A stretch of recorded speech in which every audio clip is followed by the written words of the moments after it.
You change your oil on time, you use a decent brand. You see that little sticker on the windshield and think you're doing everything right.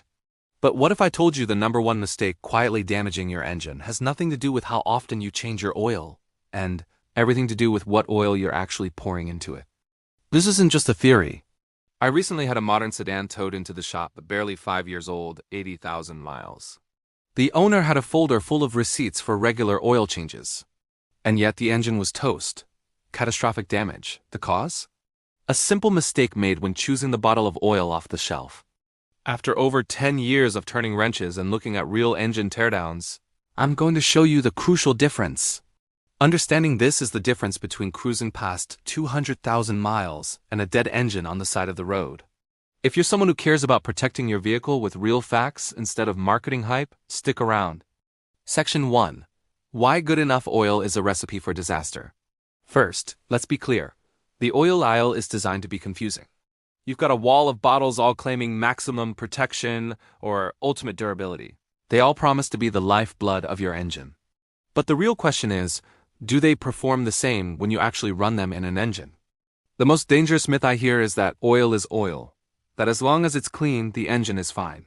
That could not be further from the truth, especially today. Your car's owner's manual specifies a certain oil for a reason. Automakers spend millions determining the exact formula to protect the engine they designed. But here's the part people miss. That recommendation is the baseline.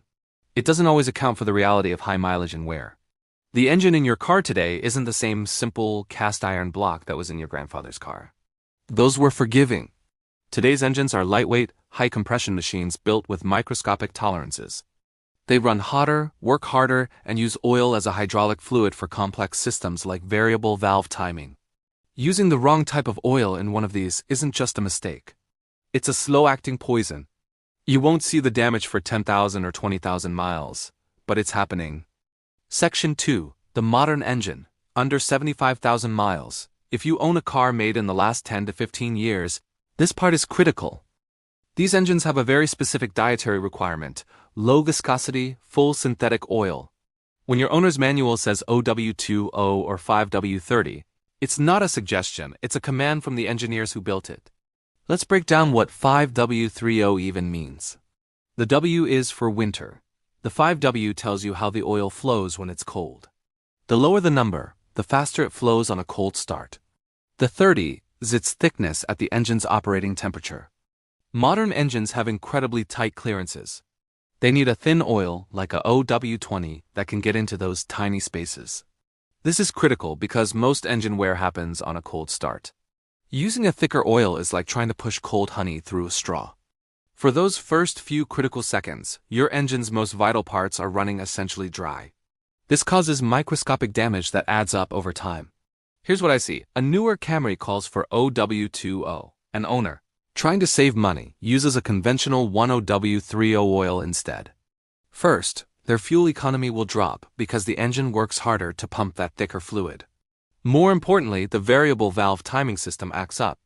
You get sluggish performance, a check engine light, and eventually, a multi-$1,000 bill for new cam phasers. Full synthetic oils handle extreme heat from turbos and contain detergents to keep the engine clean. Using the wrong oil can void your warranty. Over 95% of viewers don't subscribe. If you're finding this useful, hit that subscribe button. It helps me bring you content dealers don't want seen. Now let's flip the script. What if your car has 150,000 miles on it? An aging engine has different needs. As an engine ages, parts wear and clearances get bigger. Rubber seals and gaskets bake in heat, becoming hard, brittle, and shrinking. This is where you get those annoying oil leaks on your driveway and, more critically, where the engine starts consuming or burning oil. High-mileage oil is engineered with seal conditioners. These additives are absorbed by old rubber seals, causing them to swell and regain flexibility. This process can significantly slow or even stop minor oil leaks and reduce oil consumption, keeping your high-mileage engine running strong. Think about the guys running fleets.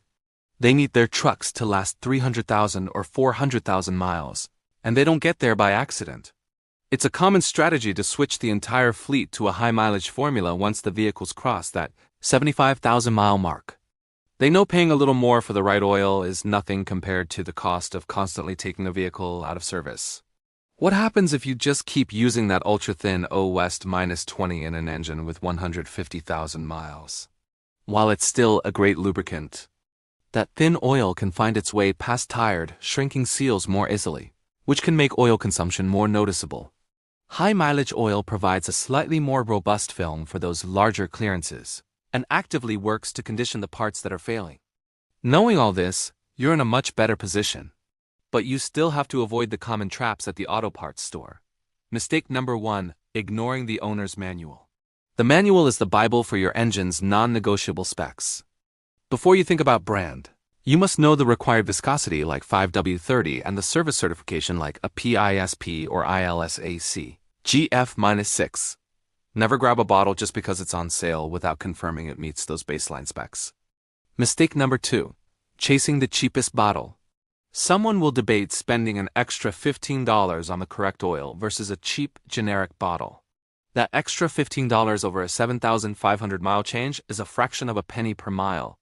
Compare that to a $6,000 engine replacement. Mistake number 3, falling for marketing hype. Don't be swayed by a flashy label with words like maximum or platinum. The most important information is on the back. Look for the official API, donut, and starburst seals. The donut shows the rating and viscosity. The starburst certifies fuel economy. If an oil doesn't have these, put it back. So what does the data tell us?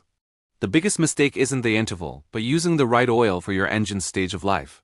For modern cars under 75,000 miles, their life depends on low viscosity, full synthetic oil to protect their tight tolerances. For high-mileage veterans, the game changes. They need a formula with seal conditioners to fight the effects of aging. Choosing correctly based on age and mileage is the secret that separates the cars that die early from the ones that run forever. What are you running in your engine? Drop a comment below. If this helped, hit that like button. Thanks for watching.